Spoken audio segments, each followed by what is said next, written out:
There's a lot going on here, and there's a lot of talk about wokeness and ESG and whether ESG is real and how ESG should be measured.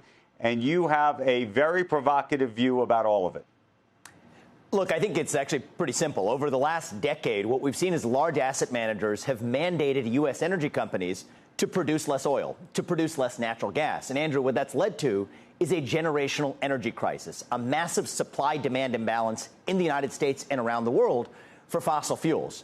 Now, the good news is U.S. energy companies can actually capture that opportunity, but they can only do it if they are liberated from these ESG mandates and these ESG constraints. And that is what we're bringing to the table with Strive. We're listing this new index fund, DRLL, on the New York Stock Exchange today.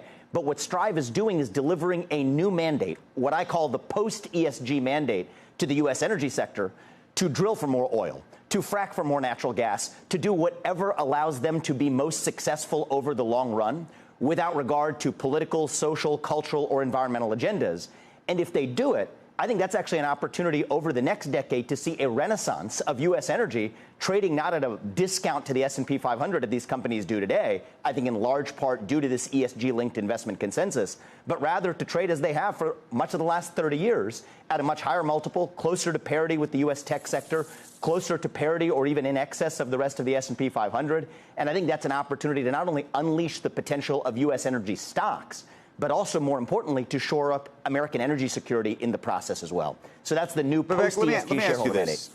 There's a lot of questions about fossil fuels, the need for fossil fuels right now, and I think there's no question that in this particular moment, and I think we've learned from national security, from a national security perspective, from an economic perspective, that the transition is going to take a long time. And so there's no question that these energy companies are going to be important. I think that one of the reasons that there's been a discount, though, on many of these energy companies is because 10, 15, 20 years from now, it's unclear what the other side of this looks like. A lot of them are investing in clean tech. Do you think they should be investing in clean tech?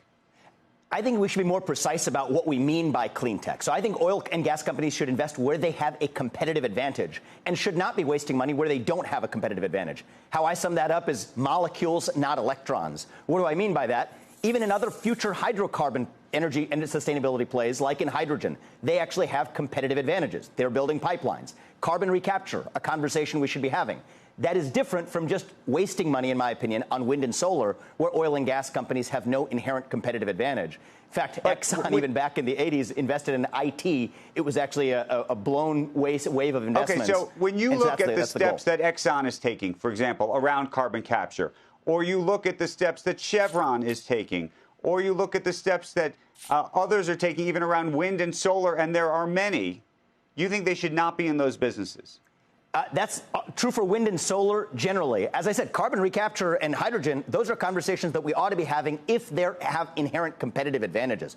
But, Andrew, I think that misses the deeper point, which is when we focus on the core businesses, oil and gas production, you talked about the energy transition. Let's talk about what that transition actually looks like. Less than 3.5% market share for fossil fuels over the last 30 years, and we only picked off the lowest hanging fruit. So I don't think you're right. In capital markets, there is a debate today on whether or not there's a future for fossil fuels after 2030. I personally think that the answer to that question is clear as day. Fossil fuels are going to be here to stay for a long time to come.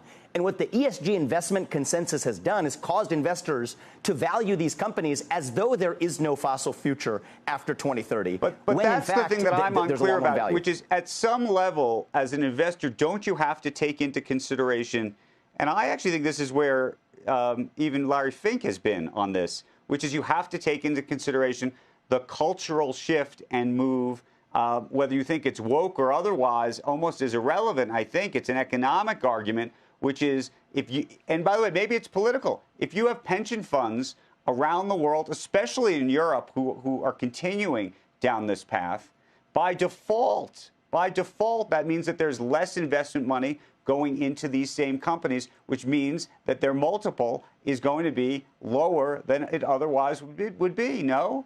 So with due respect, Andrew, I think that's a little bit circular. The question isn't where the funds are flowing. The question is where the funds should be flowing. And there are equal number of pension funds on the other side of this, from states ranging from Texas to states that aren't on the coasts of the United States. So I think the real debate is, as you said, this should be an economic discussion, not a cultural or political discussion. And as an economic matter, let's just talk about, for example, you brought up BlackRock. why was it in Chevron's best interest as a company for BlackRock, State Street, and Vanguard to vote in favor of Scope 3 reduction targets at Chevron, where an oil and gas company is asked to take responsibility not just for its own emissions, but even downstream uses of its own products? Why should the Amazon Prime truck that's delivering food to your house be counted against Chevron's own Scope 3 emissions? These are the kinds of mandates that ESG investors have specifically imposed on U.S. oil and gas companies, and I think that has made these companies less successful. It's made them trade at lower multiples. It's made them systematically underinvest in their core competitive advantage, which is oil and gas production. And what this sector needs is a new mandate. I'll just share with you, Andrew, I spoke to the largest, or one of the largest conferences, U.S. energy conferences of U.S. executives yesterday in Denver, the Enercom conference. I will tell you firsthand, they are hungry for this message. They are waiting for a new shareholder mandate. Vivek, I'm sure you are their hero.